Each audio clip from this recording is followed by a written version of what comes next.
This is Dr. Goodin with Behavioral Views of Learning. When we think about behavioral views, we're talking about behavioral psychology, or the idea that we can look at psychology through the lens of what people are doing rather than a focus on what they're thinking. We just look at what is measurable and quantifiable, what can be measured. So we're looking mainly at the two realms of behavioral psychology, which are classical and operant conditioning.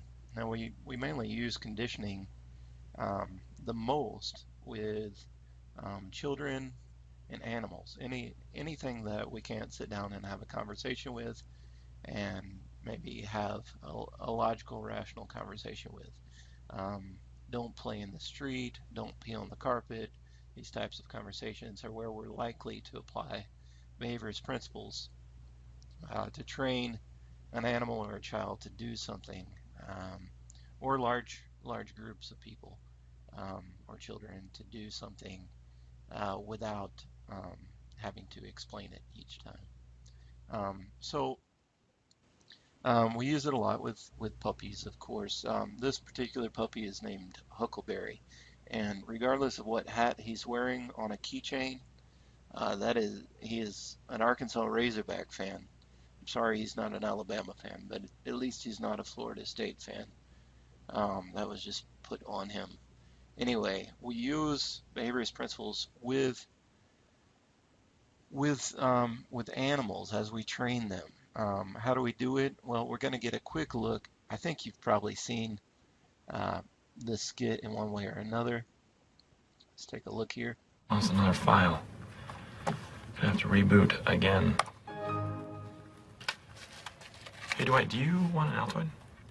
What do you think?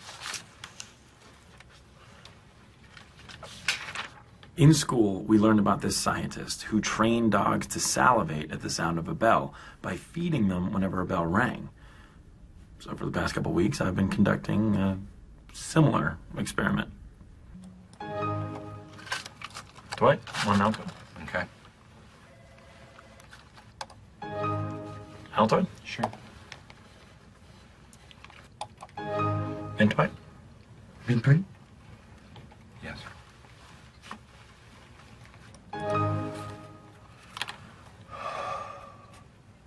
What are you doing?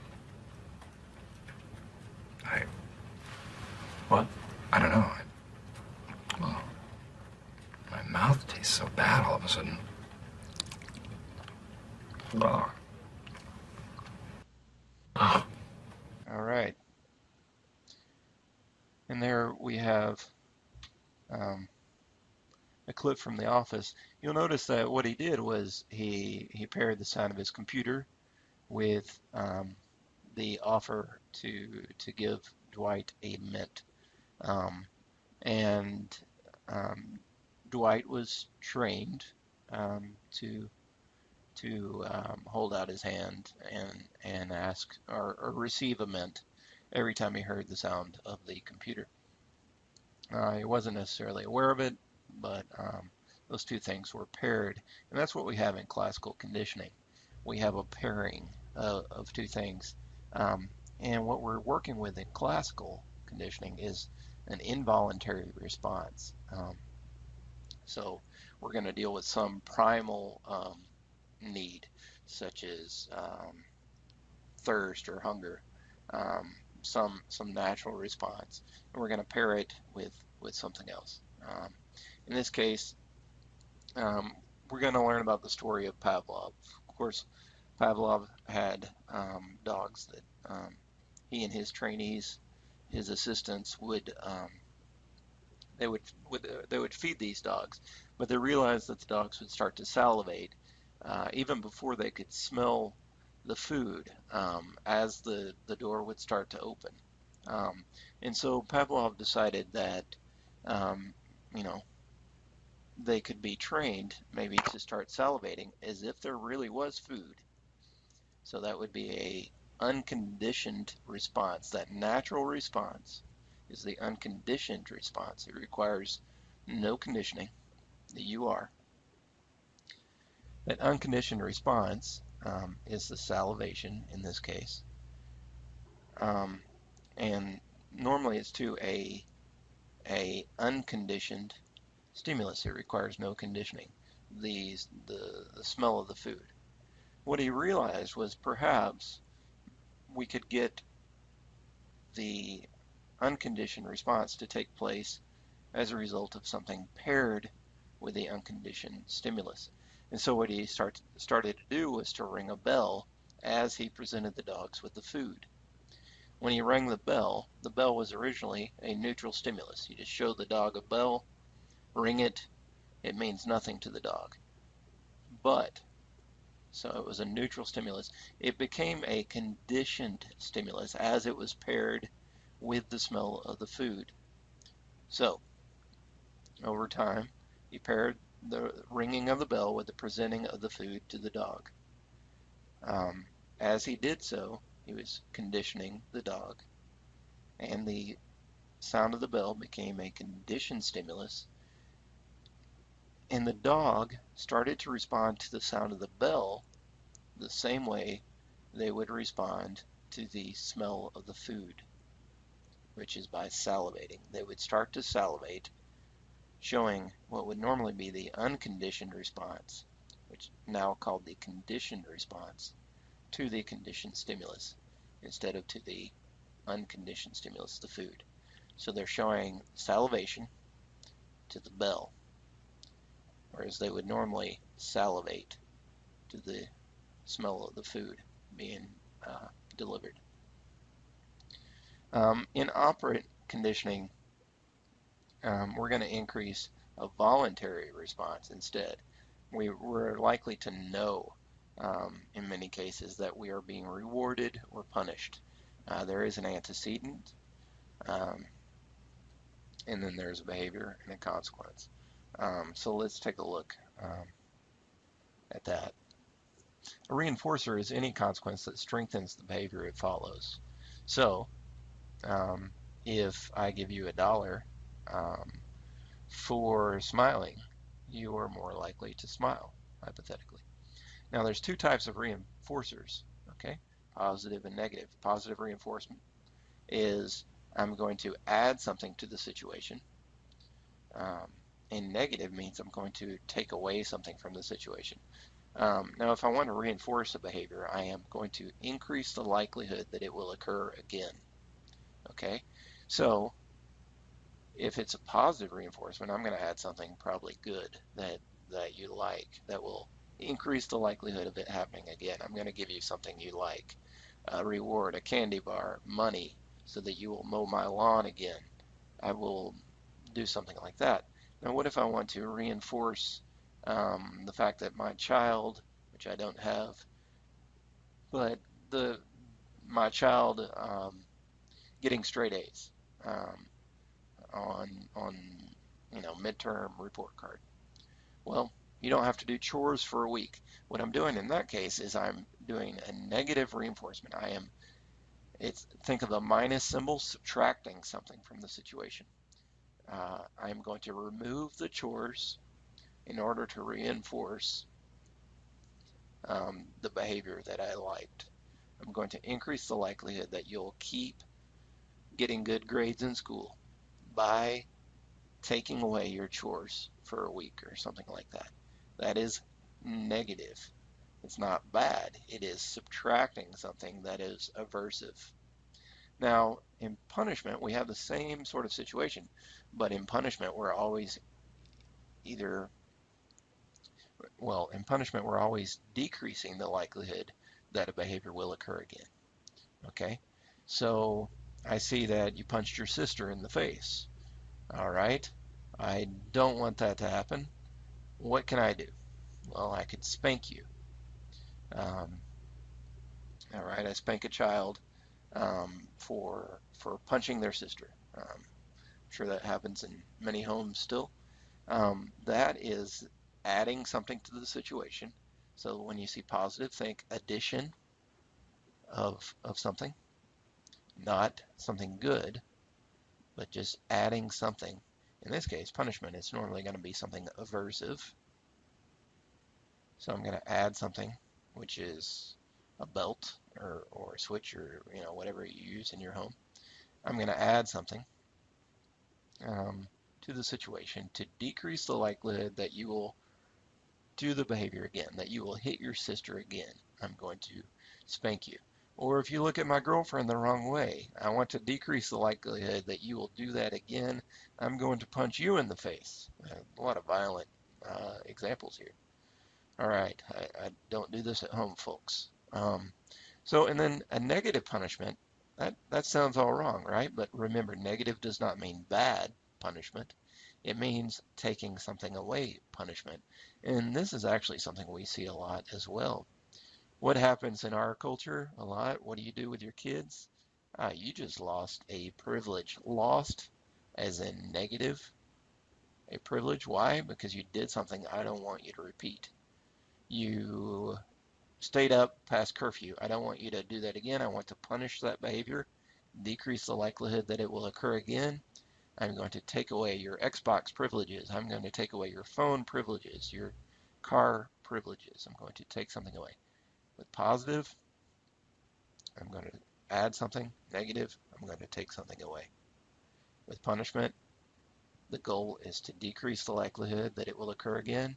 With reinforcement, I'm going to increase the likelihood that it will occur again. If it does not do that, it is not a true reinforcement. If it does not decrease the likelihood, it is not a true punishment. All right, and there are ways in our society, especially, there are ways that we have schedules of reinforcement. And by this, it just means that there are ways that you can present reinforcements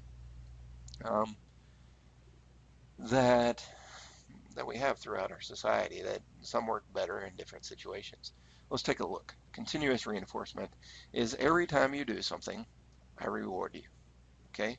Every single time you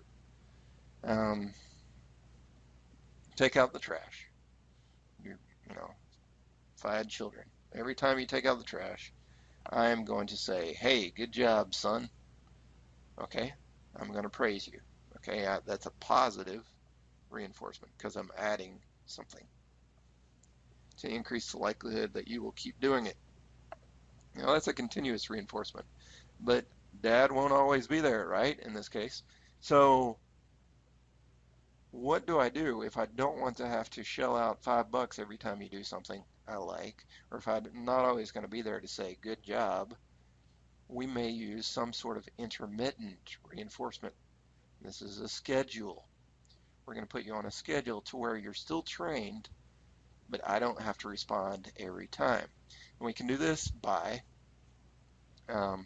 in two different ways. We can do this in two different ways. We can do it based on the length of time that you do something or the number of times that you do something. This is how much time has passed on a clock. This is how many times you actually do it, as if I was keeping a tally. Okay? So,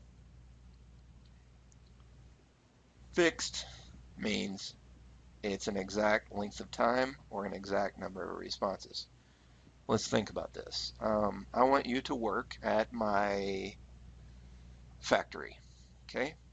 I want you to make widgets. What's a widget? I used to work at this place that made electric toothbrushes. So for every 30 minutes that I spent making an electric toothbrush, I might get rewarded. Well, normally you get paid by the hour, so let's say hour. For every hour, that would be a fixed interval schedule, a fixed number of time, fixed amount of time. Okay, for every hour spent making electronic toothbrushes, just putting the plastic pieces apart, working the machines, just staying busy. Okay, and we have most of our jobs are like this. Now, perhaps I'm a different sort of boss or a different sort of company, and I want to pay you based on the amount of work that you actually do. So I'm going to pay you for every 10 toothbrushes you make. I'm going to pay you a certain amount. That would be a fixed ratio. Okay? Fixed ratio. If it's a fixed number of toothbrushes or a fixed length of time spent making toothbrushes, it's going to be fixed ratio or fixed interval, respectively. Now, what if it's variable? Variable is really useful. Now, fixed works, fixed ratio or fixed interval, both work, but variable works because in this case, the respondent does not know when they're going to get reinforced. Okay? Think about going fishing. Do you go fishing? And if you do, is it to catch a fish? If it is, why do you stay? Why do you wait? Well, I wait because I know that the longer I keep my, bait in the water, the more likely I am to catch a fish. Fish will eventually bite on the bait, and I will be able to catch it. So what I'm doing there is I have a variable interval reinforcement schedule. Okay. I have been taught in the past that I eventually will get a bite. I eventually will catch a fish. I don't know how long it will take, so I will wait a long amount of time. I don't know how long I have to wait. So that is a variable interval. Okay, I may have to wait 3 minutes. I may have to wait 30 minutes. I do not know. Okay, now with variable ratio, that would be, and this could work too. And then the number of times I cast my bait into the water, my lure into the water. The more I do that, right, the more it goes into the water, the more times I do that, the more likely I'm going to catch a fish. Okay, but I don't know if it'll take five casts into the water or 15 casts or maybe never.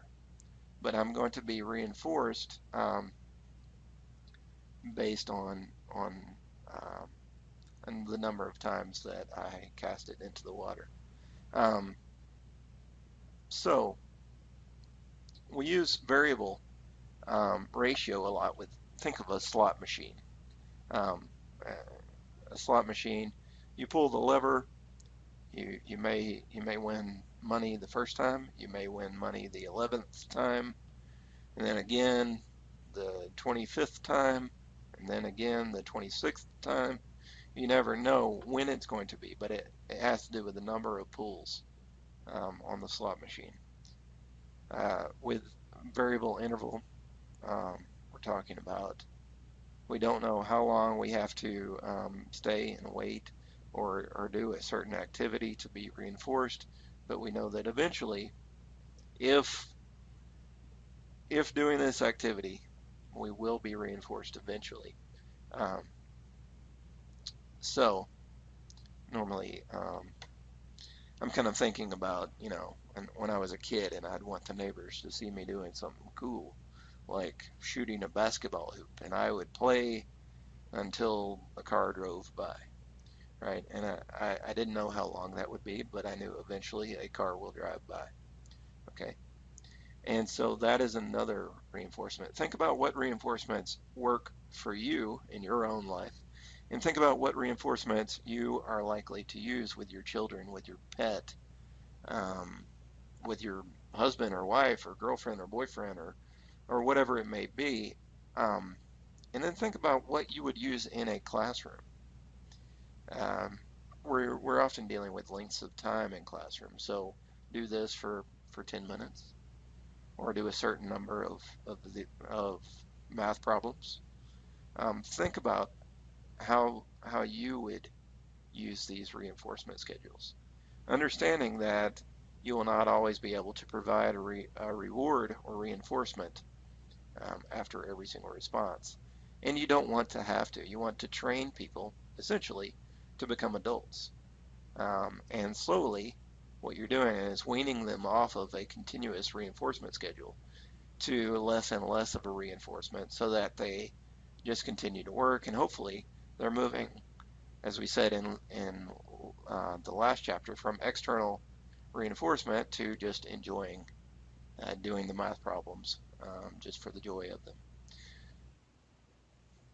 So applied behavioral analysis, or ABA, is also called behavioral modification.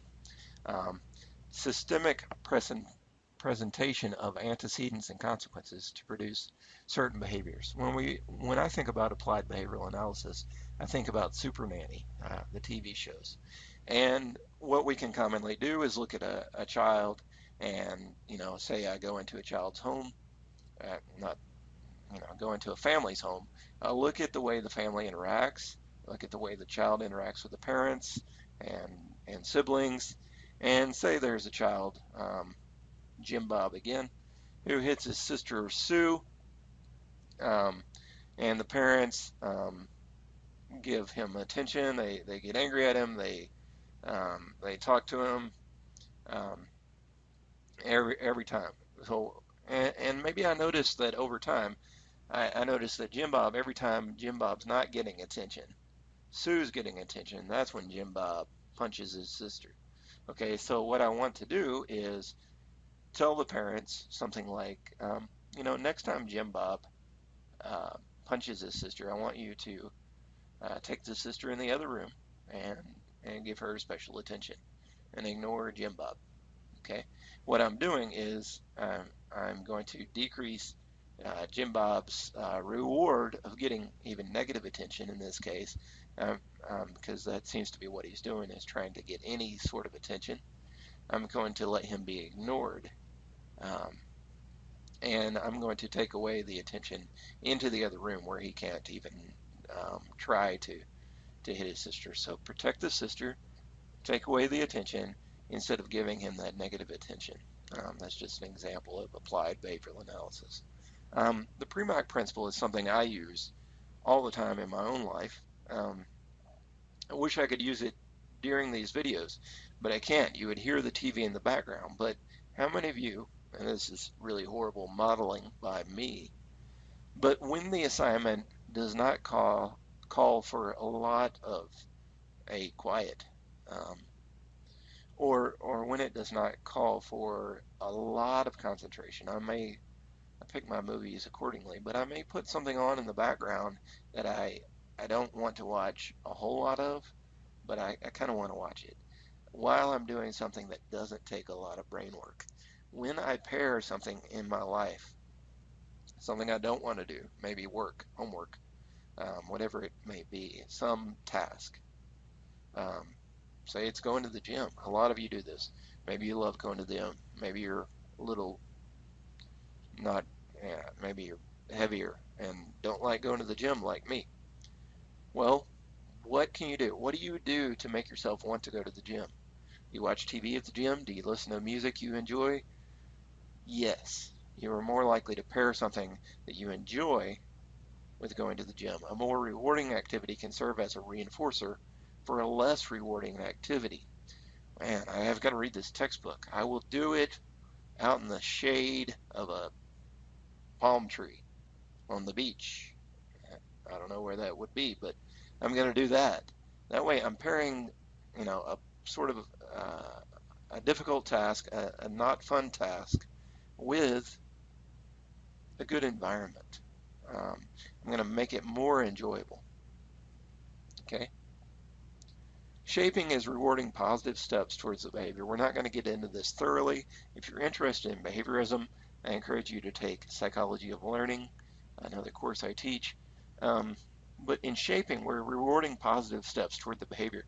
So we may not see a student or a trainee do exactly what we want yet, but as long as they're approaching what we want, you're on the right track. Oh, you almost got it. Good job. We're going to reinforce a behavior that's close to the target behavior, saying you almost got that math problem right. And this is important to show students that they're on the right track, and to reward, again, it rewards the effort rather than always getting everything perfect. Reward the effort. Don't keep rewarding the bad answer if they keep doing it wrong, but say, you can get this right. I saw you get close last time. get it right this time. We give them some feedback, they get it right, they keep getting closer to the target behavior, and we are shaping their behavior from getting close to the right answer on a math problem to getting the correct answer, or close to a perfect essay to getting a perfect essay. Something to think about. Studies dealing with rewards and punishments. If already motivated to do an activity, I think we've mentioned this, giving an external reward will lead to a decrease in the activity. If giving a reward, it should not be performance contingent. Okay, and that's sort of what we were talking about getting close and about it being effort-based. Another type of behaviorism, this would be the third prong. I mentioned the two main prongs, but it's important that we go back and think about Bandura again. The third prong is observational learning, and this is when we're dealing with operant conditioning basically, but we're seeing somebody else get reinforced or punished. We learn by observing others, so we acquire knowledge through learning. We learn by watching others do a behavior and either get reinforced or punished. We observe their performance or behavior and they get reinforced or punished. And as they get reinforced or punished, we notice what they did and what they got reinforced or punished for.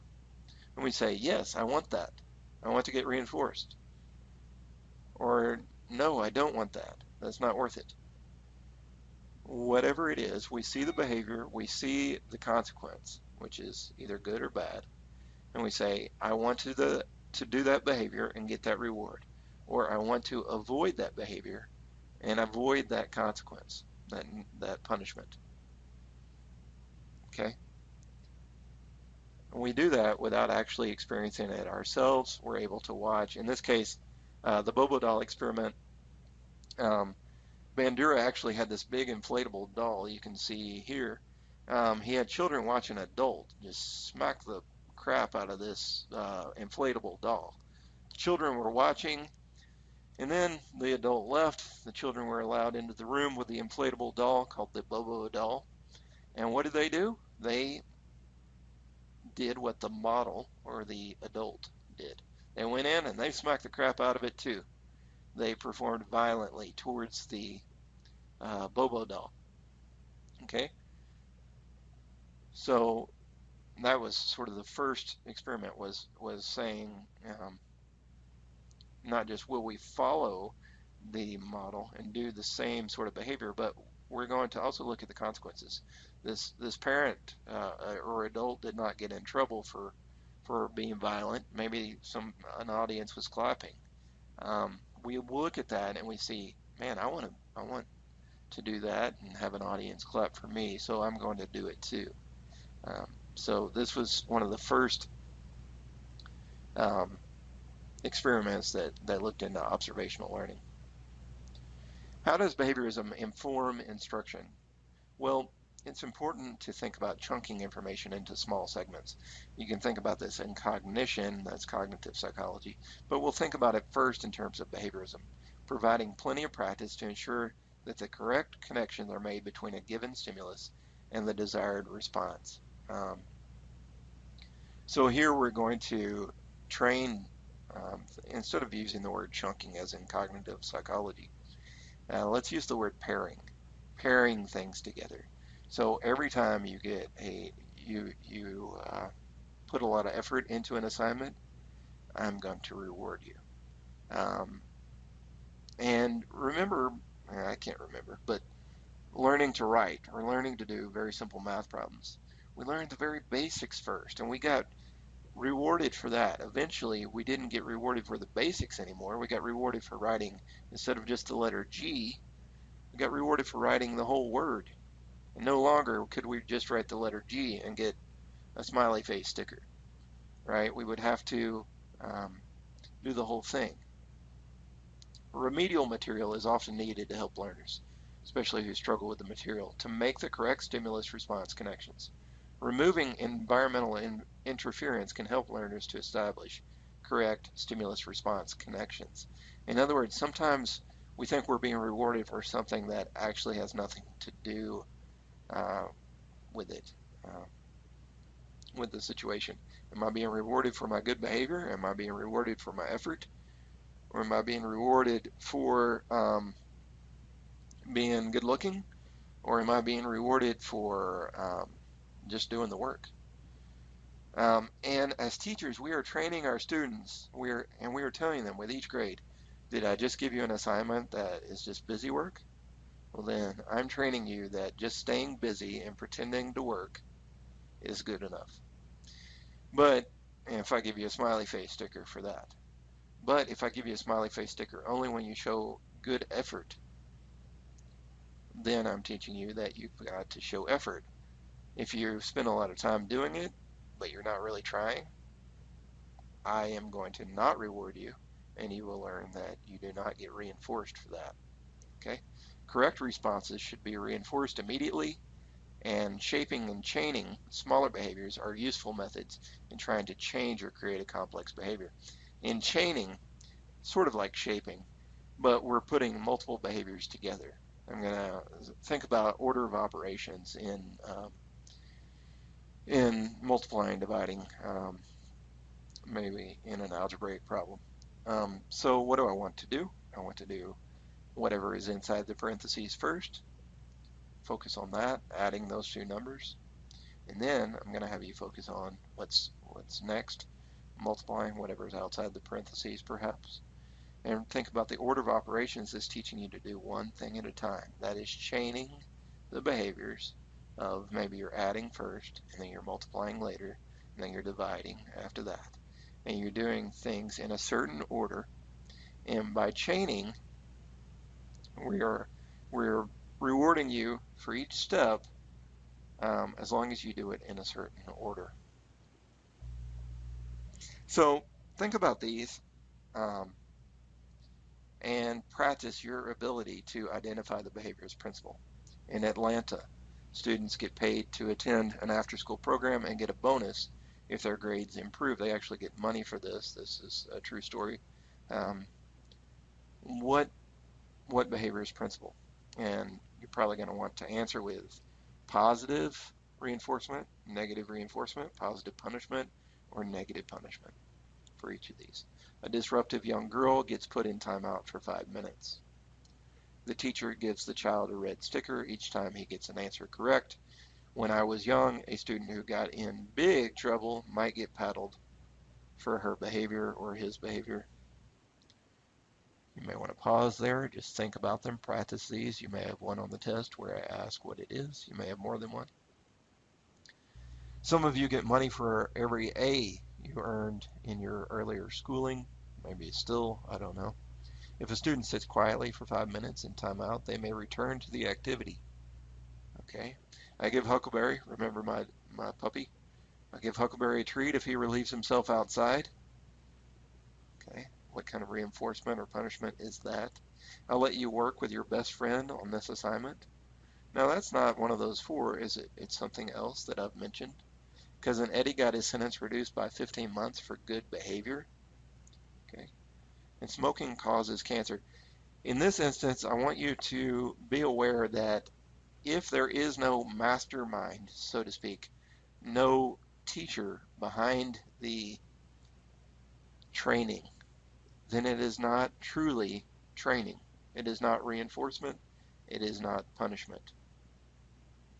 Okay, so think about, man, I was texting on my phone and I got in a car wreck. Did you get reinforced or punished? Well, if you think about it as some sort of deity or God punishing you, sure, you got punished for texting while driving. Okay? But normally when we talk about behaviorist principles, we're talking about a trainer or a teacher actually reinforcing you or punishing you with a plan in place to reinforce you or punish you. Is the government punishing you, saying, oh, you got in an accident? No, they did not give you that accident. So they did not plan it out. If it's not planned, it is not truly a punishment or reinforcement. Okay. So smoking causes cancer. Is that truly a punishment for cancer, or reinforcement for cancer, or for smoking in this case. All right, I'll be back with you soon for cognitive and language development.